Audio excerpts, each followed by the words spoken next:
ইন্নাল হামদুলিল্লাহ ওয়াসসালাতু ওয়াসসালামু আলা রাসূলিল্লাহ বাদ। সুপ্রিয় দর্শক, সূরা ইসরার 82 নম্বর আয়াতে আল্লাহ তাআলা ইরশাদ করেছেন, ওয়া নুনাজ্জিলু মিনাল কুরআনি মা হুয়া শিফাউন ওয়া রাহমাতুল লিল মুমিনিন। যার অর্থ হলো, আমি কোরআনে কারীমের এমন সব আয়াতসমূহ, সূরাসমূহ নাজিল করি যার মাঝে রয়েছে ঈমানদারদের জন্য আরোগ্য লাভের মাধ্যম এবং তাদের জন্য রহমত তথা আল্লাহর পক্ষ থেকে করুণা।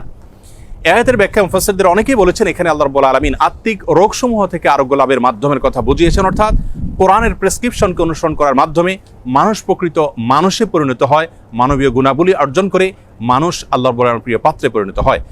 এর ব্যাখ্যা অনেক মুফাসসিররা এও বলেছেন যে এর মাধ্যমে আল্লাহ রাব্বুল আলামিন আত্মিক রোগসমূহ থেকে মুক্তির পাশাপাশি শারীরিক যে রোগসমূহ আছে সেগুলো থেকেও মুক্তির পথ আল্লাহ রাব্বুল আলামিন আমাদেরকে বাতলে দেন।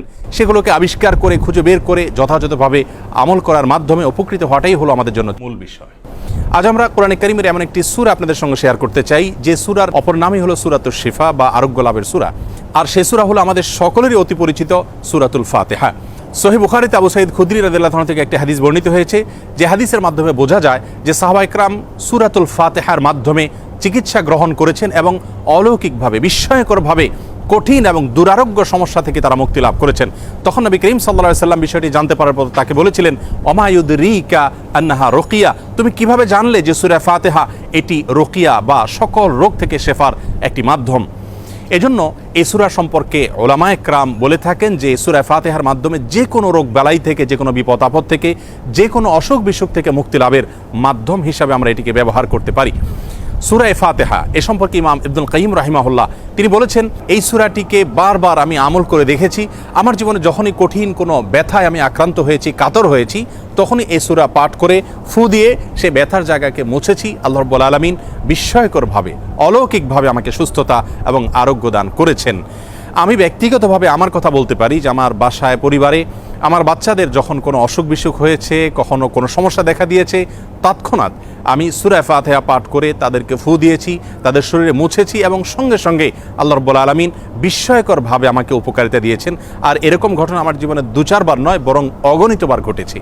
এজন্য সূরা ফাতিহা এটিকে যদি কেউ যথাযথভাবে আমল করতে পারেন, সে আস্থা এবং বিশ্বাস আল্লাহ তাআলার প্রতি থাকে, তাহলে সেক্ষেত্রে অবশ্যই এর মাধ্যমে যে কোনো দুরারোগ্য ব্যাধি থেকে পর্যন্ত আমরা আরোগ্য লাভের মাধ্যম হিসাবে এটিকে ব্যবহার করতে পারি। হাদিসে কুদসিতে আল্লাহ রাব্বুল আলামিন বলেছেন, আনা ইনদা যান্নি আবদি বি, বান্দা আমার প্রতি যেমন ধারণা করবে আমি তার প্রতি সেরূপ আচরণ করব। অতএব পরিপূর্ণ আস্থার সাথে, বিশ্বাসের সাথে যদি কেউ যে কোনো অসুখ বিসুখ থেকে, যে কোনো ব্যাধি থেকে মুক্তি লাভের জন্য সূরা ফাতিহাকে পাঠ করেন, সেটি পাঠ করে কোনো পানিতে, তেল ইত্যাদিতে ফু দিয়ে সেটি যদি ব্যবহার করেন, প্রয়োগ করেন, অথবা শরীরের কোনো জায়গায় অসুখ দেখা দিলে এটি পাঠ করে যদি ফু দেন সেই জায়গায় বা মোছেন, ইনশাআল্লাহ বিইذনিল্লাহ আল্লাহ তাআলা তাকে ওই রোগ থেকে মুক্তি নসিব করবেন। এবং এটি হাজারো লাখো উলামায়ে কেরাম এবং ঈমানদারদের পরীক্ষিত একটি আমল। আমরা এই আমলটি যে কেউ করতে পারি। আমরা অনেকে মনে করি এই সমস্ত সূরার মাধ্যমে আরোগ্য লাভের জন্য বোধহয় কোনো মুত্তাকি পরহেজগার মানুষ দিয়ে এগুলো পাঠ করাতে হয়। মূলত আমরা যে কোনো মুসলমানই এটিকে আমল করতে পারি এবং এর মাধ্যমে আরোগ্য লাভের চেষ্টা করতে পারি।